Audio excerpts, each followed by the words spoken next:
പ്രിയമുള്ളവരെ, ഇന്ന് നമ്മുടെ ഇന്ത്യ രാജ്യത്ത് സാധാരണക്കാർക്കും പാവപ്പെട്ടവർക്കും പുറത്തിറങ്ങി നടക്കാൻ പറ്റാത്ത ഒരു ദയനീയ അവസ്ഥയാണുള്ളത്. എവിടെ നോക്കിയാലും തെരുവ് പട്ടികളാണ്. ഒരു സർവേ പറയുന്നത് 6 കോടിയിൽ പരം തെരുവ് പട്ടികൾ ഇന്ന് ഇന്ത്യയിലുണ്ട്. കേരളത്തിൽ തന്നെ ഏകദേശം 8 ലക്ഷം തെരുവ് പട്ടികളുണ്ട്. അങ്ങനെ തെരുവ് പട്ടികൾ ഇങ്ങനെ ദിവസേന പെറ്റുപെരുകിക്കൊണ്ടിരിക്കുകയാണ്. ഒരു പെൺപട്ടി ഒരു വർഷം 3 തവണ പ്രസവിക്കുന്നു. 10-15 കുഞ്ഞുങ്ങളെയാണ് പ്രസവിക്കുന്നത്. ഇതിങ്ങനെ വർദ്ധിച്ച് മനുഷ്യർക്ക് ജീവിതം വഴിമുട്ടുകയാണ്. ദിവസേന നിരവധി പേരാണ് തെരുവുപട്ടികളെ കടി മൂലം, ആക്രമണം മൂലം ഇങ്ങനെ ജീവിതം വഴിമുട്ടുന്നത്. പേ പിടിച്ച് തന്നെ നിരവധി പേർ മരണപ്പെടുന്നു. ഇത്രയും ഒരു ദുരവസ്ഥ നമ്മുടെ നാട്ടിൽ നടന്നിട്ട് ഇതിന് പരിഹാരം കാണേണ്ടവർ എല്ലാവരും തന്നെ പരസ്പരം പഴിചാരി തടി തപ്പുകയാണ്. ഇവിടെ ബഹുമാനപ്പെട്ട കേരളത്തിന്റെ ഇപ്പോഴത്തെ മുഖ്യമന്ത്രിയായ VD സതീശൻ സാറ്, അദ്ദേഹത്തിന് നല്ലൊരു മനസ്സുണ്ട്, കഴിവുണ്ട്. അപ്പൊ അദ്ദേഹം വിചാരിച്ചാൽ കേരളത്തെ ഒരു മാതൃകാ സംസ്ഥാനമാക്കുവാൻ സാധിക്കും.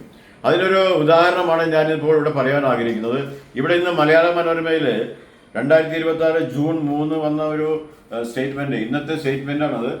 ഈ സ്റ്റേറ്റ്മെന്റിൽ പറയുന്നത് ഡോക്ടർ ഷിബു സൈമൺ എഴുതിയ സ്റ്റേറ്റ്മെന്റ് ആണ്. പകർത്താം ഡച്ച് മാതൃക എന്നാണ് ഹെഡിങ്. ഇതിനകത്ത് വളരെ കാര്യമായിട്ട് തന്നെ എല്ലാ കാര്യങ്ങളും വ്യക്തമായിട്ട് പറയുന്നുണ്ട്. കൊല്ലാതെ കാണാം പരിഹാരം. അതെ, നെതർലാൻഡിൽ നടപ്പിലാക്കിയ ഒരു വലിയ മൂവ്മെന്റ് ആണത്. അവിടെ തെരുവുപട്ടികൾ ഇല്ലാത്ത ഒരു രാജ്യമാണ്.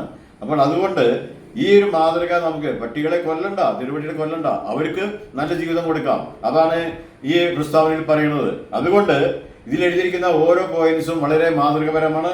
ഇത് മുഴുവൻ എടുത്തു പറയാൻ എനിക്കിപ്പോൾ സമയമില്ല. അതുകൊണ്ട് ഇവിടുത്തെ ബഹുമാനപ്പെട്ട ഭരണാധികാരികൾ എല്ലാവരും, മുഖ്യമന്ത്രി അടക്കമുള്ള മന്ത്രിമാരും ഭരണകർത്താക്കളും എല്ലാവരും ഇന്നത്തെ പത്രം നോക്കിയിട്ട് ഇത് വായിച്ചിട്ട് ഇതിന് പറ്റിയതായ ഒരു പരിഹാരം കാണുക. അടിയന്തരമായിട്ട് മുഖ്യമന്ത്രി ഒരു സർവകക്ഷി യോഗം വിളിക്കുക. എന്നിട്ട് നമുക്ക് ഇതിന് പരിഹാരം കാണണം. ഇത് പരിഹാരം കണ്ടില്ലെങ്കിൽ ജനങ്ങളാകെ സങ്കടത്തിലാവും. ഇവിടെ പാവപ്പെട്ടവർക്ക് പുറത്തിറങ്ങാൻ പറ്റുന്നില്ല.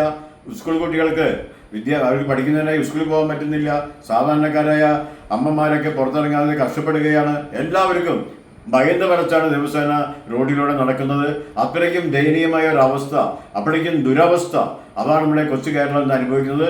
ഈ കൊച്ചു കേരളത്തെ മാതൃകയാക്കുവാനായിട്ട് നമ്മുടെ UDF സർക്കാരിന് സാധിക്കണം.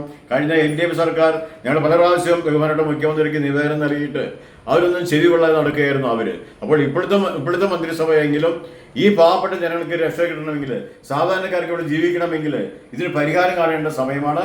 അതുകൊണ്ട് എത്രയും പെട്ടെന്ന് ഒരു സർവകക്ഷി യോഗം വിളിച്ച് ഇതിന് പരിഹാരം കാണണമെന്ന് ബഹുമാനപ്പെട്ട മുഖ്യമന്ത്രിയോട് അപേക്ഷിക്കുകയാണ്, അഭ്യർത്ഥിക്കുകയാണ്. ഒത്തിരി വേദനയോടെ, സങ്കടത്തോടെ പാവപ്പെട്ടവർക്കും സാധാരണക്കാർക്കും വേണ്ടി